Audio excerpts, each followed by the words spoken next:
My name is Dumisani Ngala. I work for a company called Telco, and I'm responsible for a few things, but one of them is business development. And Telco is a 30-year-old company. We've been in the telecoms industry specifically for 30 years. We're regulated by the Postal and Telecommunications Regulatory Authority of Zimbabwe, POTRAZ.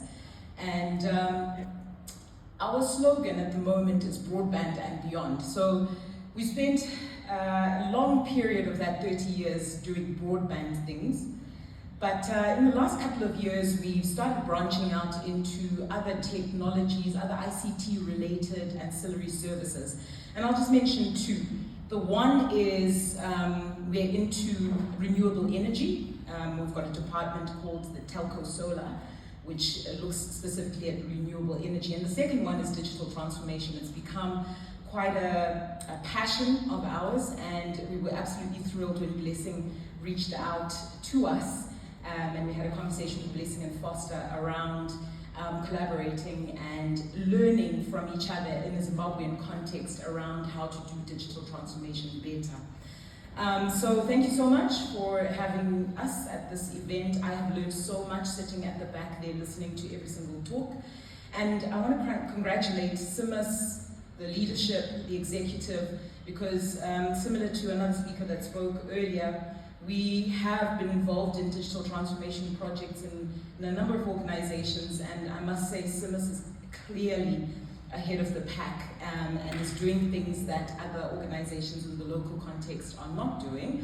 And so it's really, really encouraging to see what's going on here. And so congratulations to the CIMAS executive and to all the managers here for the initiatives that you're taking, and it's a real privilege to be included in this dialogue or this conversation. So without too much further ado, let me get straight to my presentation. I was asked to talk a little bit about bridging the data divide. Now, in my view and in our experience, the bridging the data divide is all about four things.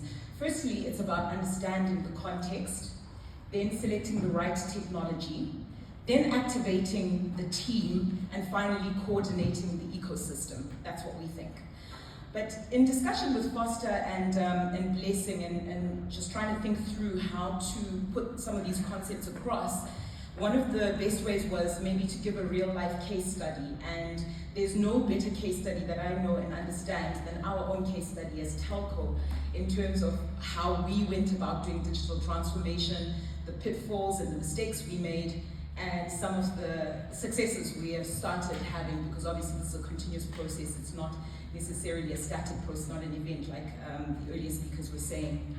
So I'm going to take you through, hopefully, what's a very brief case study of our experience and what we learned along the way.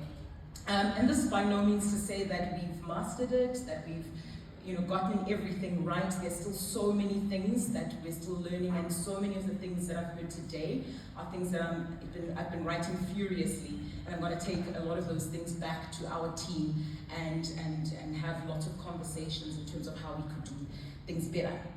So I think we can go straight into it. And so the first thing is understanding the context. And the context for us was, how do you fix something that's not broken? How do you fix something that's not broken? You see, when we started our digital transformation journey, probably the first iteration, which failed, was in around 2012. And it failed for a whole lot of reasons. We weren't prepared, the mindset wasn't right, there was lots of resistance, etc., etc. And then we rebooted this effort again in 2018.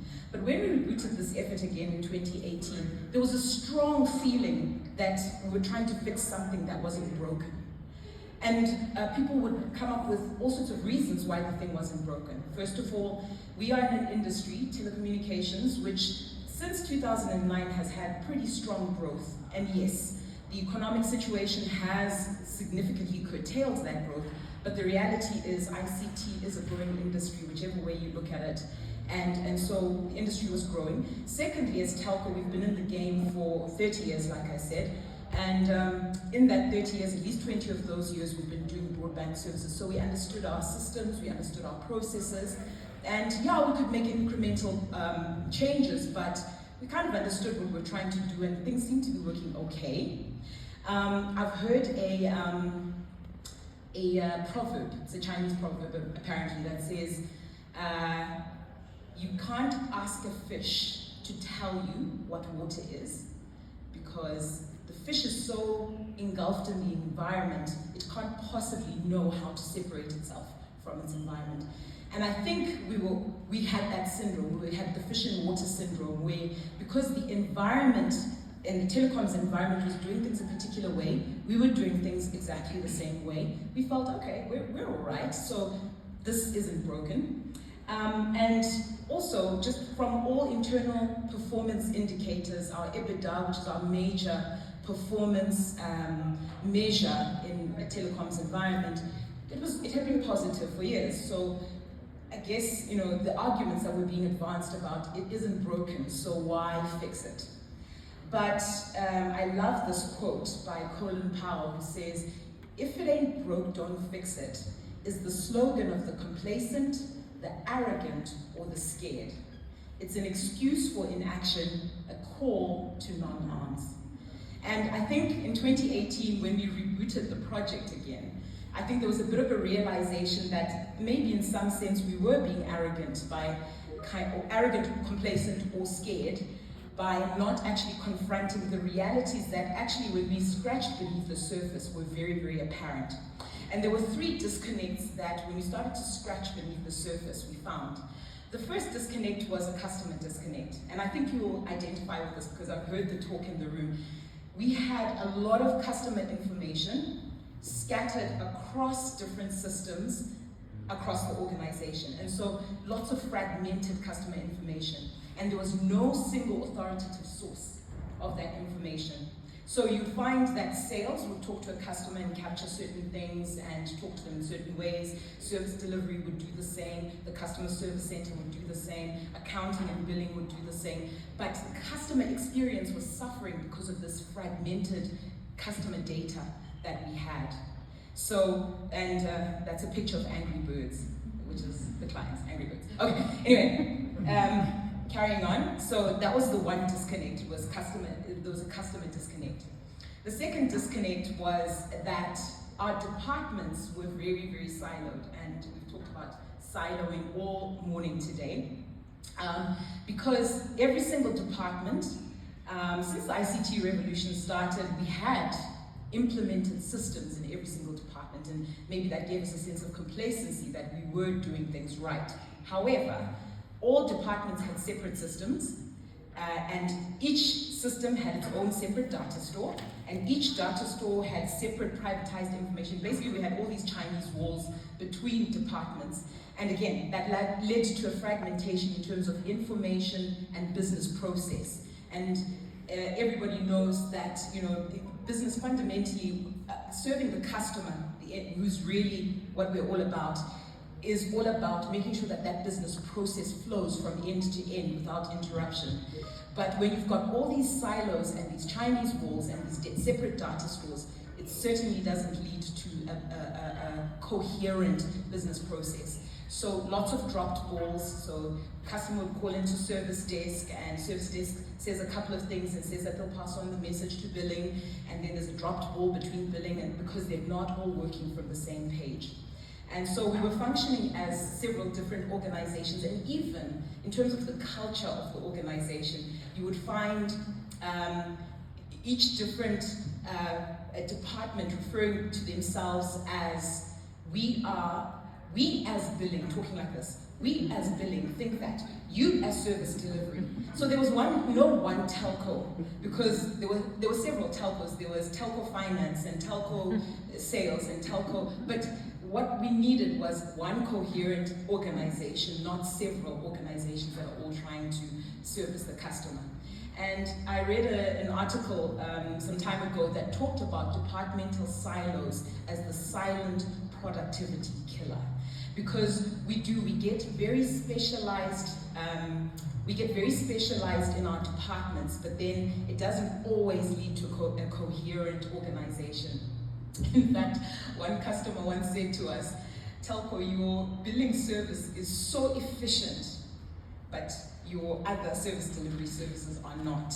And so that spoke to the fact that we were having one department that was excelling at their KPIs, which is sending out bills and collecting the money, but then and then having our service delivery departments dropping the ball. But again, they were dropping the ball because again, there's no coherent organization. So that was the second disconnect. The third disconnect that we identified was that there's a supply chain disconnect. So you can imagine that internally we've got a value chain disconnect. What more when you now look at the entire supply chain that is supposed to ensure that our end customer gets service. And that is fragmented multiply and even more. And so this was leading to a non-optimal service delivery process, because even with our partners, internally we were not coherent, and even with our partners we were not coherent. So 3 disconnects that when we cared to look at it, we suddenly realized that, yeah, it's actually broke and it needs fixing. So we then embarked on Digital Transformation 2.0 in 2018. And of course, there was massive resistance because people do get tired of new systems. They do get tired of, trying it again. And there was lots of what was just said just now, shanding. And so the second time around actually was doubly harder. And I'll talk about it a little bit when we come to the team. But the first way we went about looking at it was important to us to choose the right technology, because having tried it before, obviously we didn't do as much of a due diligence as we should have, and we kind of went halfway with certain things. So it was important that we got right into it and looked at the right technology. So the right technology for us, you'll see some of the technologies that you're using here, and so I'm not saying anything about those technologies. I'm just saying for us, what we were looking for was to solve this issue of fragmentation. These data sources that were fragmented all over the place, this incoherent customer process. So that's what we were looking to solve. And so when we went out looking for systems and technologies that were going to be able to resolve this issue, we clearly ended up with, obviously, the ERP systems. We weren't going to throw away some of the technology that we'd invested in, because some of it is very specialized technology for the technologies, for the particular business processes that we do. But we were looking for a technology that, number 1, would make our customer data coherent. Number 2, would ensure that it was user-friendly, so easy to adopt and adapt. Number 3, something that was going to also be extensible in terms of we're going to be able to plug in other softwares into it, so that we don't have to throw away specialized systems. And finally, something that had lots of business scope, could accommodate lots of the business applications that are typically done. And we ended up with a product called Udu. Udu is an ERP, and it does everything that an ERP would do. It had the added advantage, we think, of being friendlier. We became such a fan of this Udu that we ended up also becoming an Udu partner, and also looking at how we can extend this to some of our own customers and so on, and implement the system for our own customers. And so in dealing with the fragmentation, it won out for us because of 5 major things. Number 1, it had multi-company, so all of our business units could be seen in one coherent view, and we could operate them from one interface. Number 2, it was a single pane of glass, what I've heard someone saying, calling the source of authority, single source of authority. It had sufficient granularity in that all business processes or all source data could come in at source. So whether you're talking about the guys who go out and connect a customer, entering all the details of their connection in there, to the sales team doing their thing, to right to the customer service center, also entering tickets and help desk type of functionality. But what made us absolutely thrilled with this system was the dashboards. And I can attest, and I think probably I'm speaking to people similar to me who, as a manager, up until then, I was having to deal with multiple spreadsheets and multiple different pieces of information just to understand the performance of the departments that I run. And what was absolutely thrilling for us was to implement a system where all the source data is there and be able to see every KPI represented on one dashboard. How's that? And then the last thing was employee productivity, because obviously a lot of things come to bear with how productive or how much the teams are actually doing. And so this was one of the key things for us in terms of selecting this particular system. And just to give you a bit of a glimpse into what I'm talking about so that you see it visually. Here's what I'm talking about when I say multi-company. All the companies that we deal with or are subsidiaries of our company in one interface. Everything from CRM to sales to subscriptions to even the website to social marketing. I heard someone asking a question about purchasing and price discovery. This tool has an incredible price discovery mechanism where you can actually get ahead of the price discovery by, when your stock gets to a certain level, it sends out an automatic RFP or RFQ, which then prompts your different suppliers that you've already programmed into the system to then send in their quotations or their proposals. And by the time, and you give it enough lead time, etc., it does all the price discovery for you, updates it once you've actually made the procurement, and you've got the most up-to-date pricing that's there. It's also got multi-currency, which is obviously very useful in our environment. Someone else talked about, which I cannot remember right now. But anyway, so this is the technology that we decided to go with, and it absolutely thrilled us to bits, and we're still learning and we're still growing with it, and but we're excited about having finally made what we feel is the right decision. 6 months into this project, we were feeling quite excited with the technology as an executive. We felt we made the right decisions. We were trying to get it rolled out, only to realize that the teams were not on board and that people were not coming with us where we were going, and that there's lots of resistance to this. So we then had to step back and go, okay, we've made this investment, we've made this decision, there's no going back, but how do we get our teams on board? So we came up with, we had to sit, and it was a cross-functional thing. It was HR and marketing and technical departments, and had to brainstorm, okay, how do we get our people to come along with us? Because we as an executive are excited about it, but they're not, because they see it as too much hard work for too little return.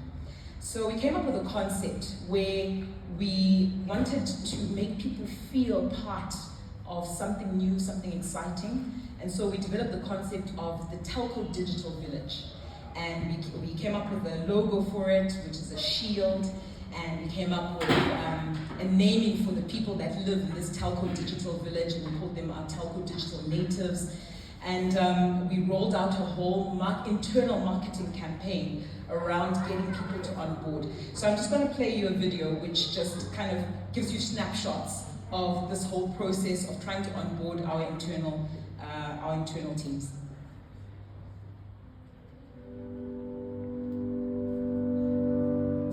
Hey Team Telco, welcome to a brand new month, and this month we're going to be launching something so exciting. It's called the Telco Digital Natives. Can you see that? Telco Digital Natives. This is a whole new class of Telco team member.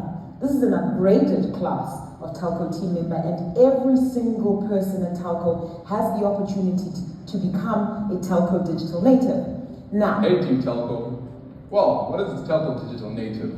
Well, we have what we call the Telco Digital Native DNA. One of the aspects of a Telco Digital Native is microlearning. What is microlearning, you ask? Okay, so, ever had a question, something you don't know, and your go-to is to quickly Google it? You are a digital native. Hi Team Telco, Digital Native, loading. If you want to be part of this amazing challenge, you've got to be. You want to be part of the exclusive Telco new look, new vibe, energy vibe. If you're young at heart, like me, youth is forever, you want to be part of the digital natives. Make sure you participate every week, and this week, the challenge, easiest ever, because for people like us who love the camera, should be easy. Watch the video on the site, record yourself, and tell us in 60 seconds why you are the difference for Telco. Why are you a digital native? Challenge on. Let's do this.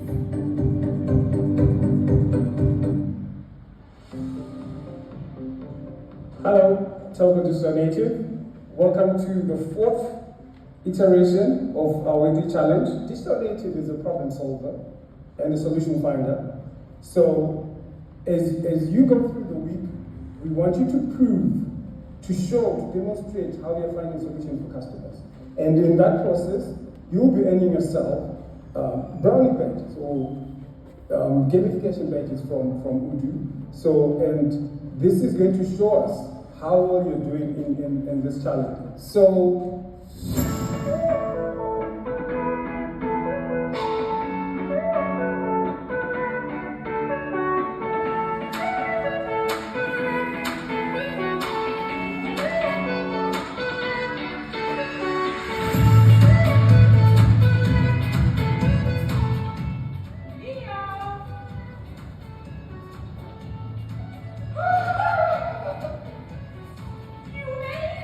Really, I can't believe this life.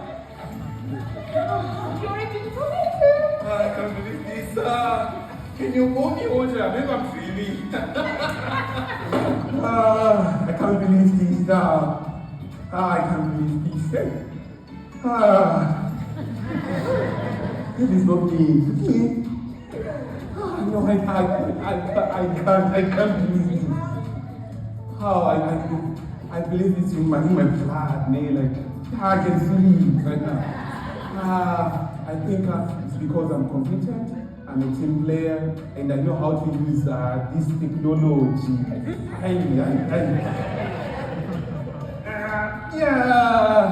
Telco Digital Native for life.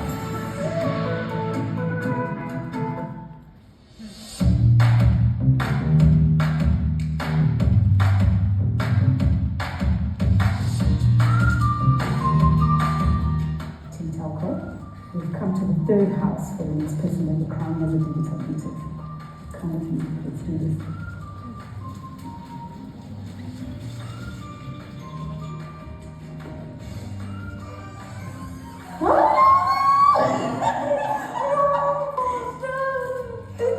You've made it! Go and change, go and change!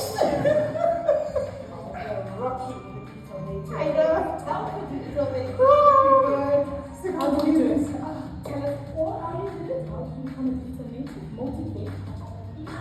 We have this village. Telco digital native is someone who's self-driven, someone who's solution-oriented, and someone who's a team player. And I feel like I have shown that, and you can too. It's so simple. Just do it, and you get to this. Like, look how cool this is. How cool digital native.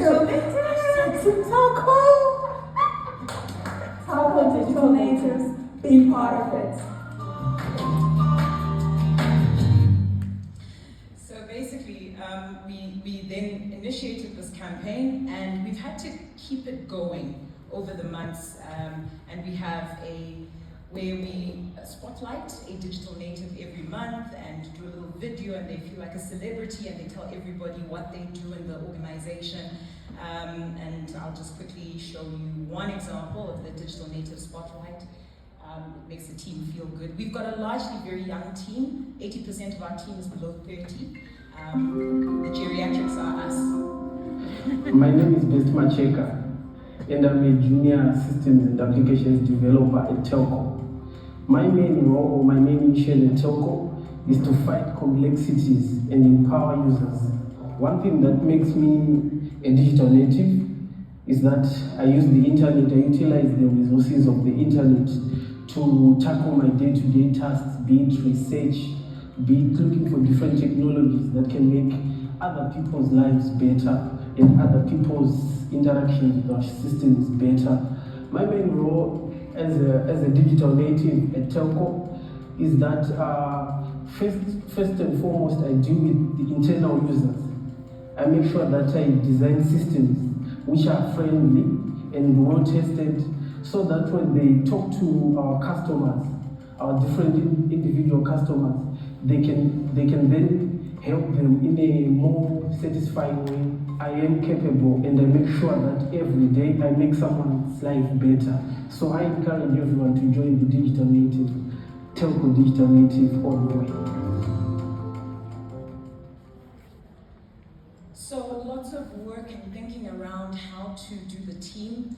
I must admit that for many years, I think organizations tend to market outwardly or sometimes forget that the same perceptions management we need to do with our clients is the same that we need to do with our teams and our employees, so that they also come on board. So that was fun, and it has been fun, and it's continuing to evolve, and it's taking on a life of its own, and that's really great. The last thing we looked into was coordinating the ecosystem. The speakers before me have already spoken about the ecosystem in great detail. But there were 3 things that we did with our ecosystem. Number 1, we started to create awareness, and these are ongoing, so I can't say that they're things that we've done in the past that we're no longer doing. We've started to create awareness. We started to create enablers that enable our ecosystem to also hop onto this digital transformation, and we started to facilitate exposure. In terms of creating awareness, we created a platform called the Digital Transformation Agenda, which is a webinar we hold annually. In 2020, we were talking about surviving and thriving. 2021, we looked at certain industries that are of interest to us, and we gave them a platform to talk about their challenges in terms of digital transformation. Then in terms of creating enablers, we redefined our interfaces with our supply chain. We extended our portal on our system to them so that they can do certain things through our portal. We've created plugins and APIs so that we can plug in certain systems into our system. For example, we've created a localization, which is a little program which allows our customers who are using our system to integrate with Zimra fiscalization, which makes their life easier. And plugs into their point of sale. So we've done little things like that to try and aid our ecosystem to actually onboard to digital transformation. And then something we are yet to do in 2022, it's a new program that we'll be doing, is we want to facilitate exposure. And so in 2022, we're going to be doing the Digital Transformation Agenda Silicon Valley tour. We've got partners out there that have graciously said that they would facilitate workshops and little trainings and meet and greets and networking out there, and we want to take a group of CIOs, chief information officers, and maybe other people who work at that level out there, and expose all of us and have significant conversations around that. And that's one of the initiatives that we're going to be trying to do. And so as I wrap up, the big why for me, why digital transformation, and I'm speaking to the choir already because everybody in this room is already convinced, but we're so convinced that digital transformation, number 1, increases competitiveness, number 2, improves customer satisfaction, number 3, opens new revenue streams, number 4, increases organizational flexibility, and number 5, reduces costs. And that's why we are gung-ho about any organization that is doing digital transformation the way CIMAS is doing. Well done, CIMAS team. Thank you. Thank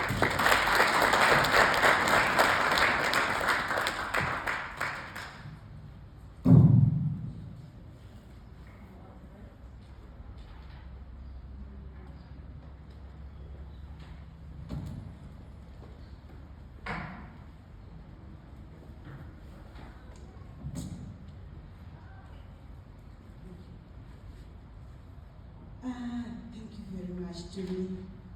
Yes, for the passionate presentation. Your energy levels, it's contagious. I love that. Thank you.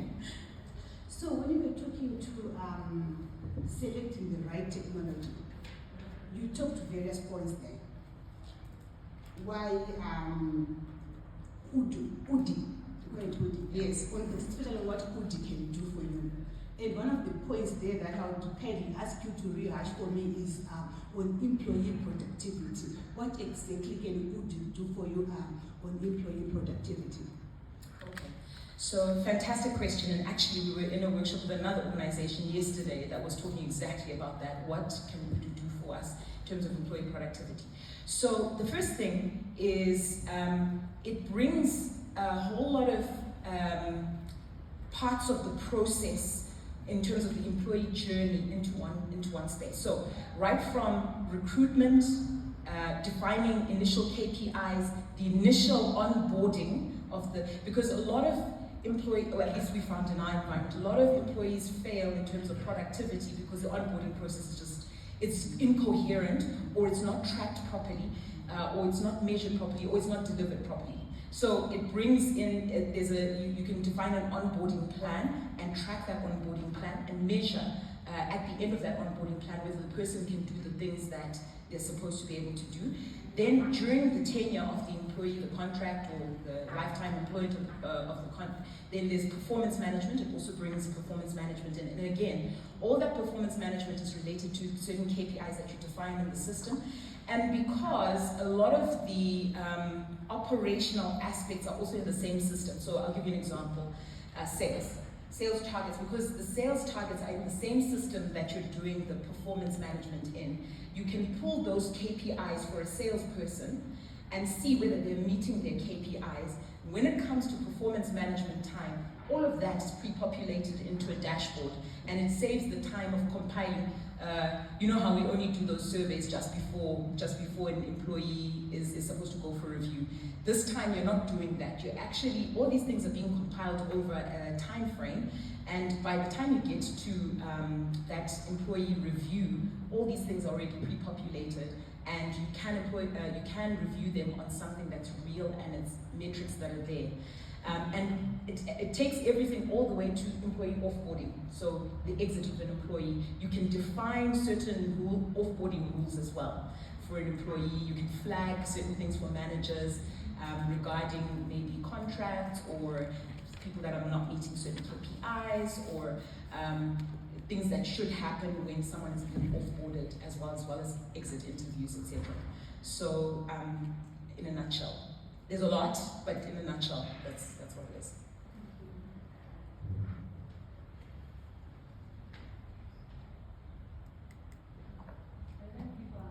Yes, I do think so. I agree. Ma'am, I just needed you to comment on something in your space. We've always been concerned. It came out with the COVID situation with the cost of data in Zimbabwe. And yesterday I saw that Google and Facebook announced that they are going to be putting lots and lots of money, I think one of them said $1 billion, to actually capture Africa, doing real interesting things like floating power stations to boost the power of the undersea cable they are putting up. One of them is putting, I think one are putting maybe separate cables, and also thinking about last mile connections. They're also thinking about even the cost of the smartphones, trying to reduce that so that as many people have got access to this. And I'm glad that you have got a platform in terms of what you've done in your technology, but I also want to hear your comment on what can we expect from you. So it's a great question, it comes up often. 3 things. First thing, your Googles, your Facebooks are so aware that their content delivery is dependent on the underlying infrastructure. And unfortunately, when it comes to Africa, infrastructure is a problem. Whether you're talking about cables, whether you're talking about power, because all of this rides on physical infrastructure. Those of us who live in Harare are spoiled for choice. We've got, this is the situation in Harare. You've got a ZOL, Telco, Tel1 cable running outside your house, I guarantee. Everybody in this room probably has all 3 service providers, but this is not the case for many places outside of Harare. And so the key issue is now when you're trying to get services that depend on ICT to various places, that infrastructure is critical. There's a couple of things that we've gotten right and wrong as an industry in Zimbabwe. Number one, we've spent, as industry players, we've spent a lot of money duplicating infrastructure, which is a waste of money. The government tried to put in place what they call an infrastructure sharing policy a few years ago. Unfortunately, it has fallen down at implementation. The other problem that we do have as an industry and as a country is that the telecom sector in particular, because it is perceived to have a lot of money, is overtaxed. 40 cents out of every dollar that is captured from the market actually goes straight back to the fiscus in one way or the other, statutory into statutory. So it's an engagement that is vigorously happening in the background, but unfortunately it does tend to affect what that does to data prices. The third thing is, I suppose, infrastructure is a long-term game. And ideally, data infrastructure of the type we're talking about should be a public service or a social service that's put out, a utility that's put out maybe by government, and then the other players come on top of it and ride it. But because you've got lots of private money that goes into funding infrastructure, you will find that unfortunately data prices will not tumble very quickly. And probably, another thing is that you've got only one really dominant player in the market, so they're not going to chop their prices for any reason. They've got to be profitable. So data is a very contentious issue. I think what will solve it is maybe more players who have got deep pockets, like your Googles and your Facebooks, coming to play in this market, in particular because Zimbabwe's data prices tend to be 5 times higher than anywhere else. So competition, more capex in infrastructure, those are the things that will solve the actual physical infrastructure problems that we have. Hi, Jimmy. In the back here. Oh, that's right. Hi. Thank you so much for the presentation. I think you kind of captured what most of the presenters touched on in terms of the business people and how you need to get the teams involved in terms of getting your digital transformation journey going. So my question to you is, how long does it take you guys to implement it? What kind of investment, especially from a financial perspective, was required? Low-key asking because I put it in my budget now. Finance to also approve it. But just kind of, if you just take us a little bit more into details. I think it was really well done what you showed us, so just more information on that. Okay, so, very high level answers. How long did it take us? We thought it was going to take us 6 months. It's taken us 36 months to get to where we are, and we still are working at it. There's still things that are still not working properly. So it's a longer term game than what we thought. So yeah, I suppose when you budget emotional expenditure, one has to really, really take a long deep breath and go, okay, it's going to take a long time. And then in terms of budget expenditure, so perhaps most people here know SAP, which is one of the most well-known ERPs in the market. It's quite expensive, but it's very good. Our expenditure on our project came in probably at less than 5% of the SAP cost, which is what made it very attractive to us because we've been engaging with SAP. It's a very good product, but it's very expensive and it's complex. So, so from that perspective, for us it was well worth it. I don't know, have I answered all your questions? Yeah. Thank you. Thank you very much for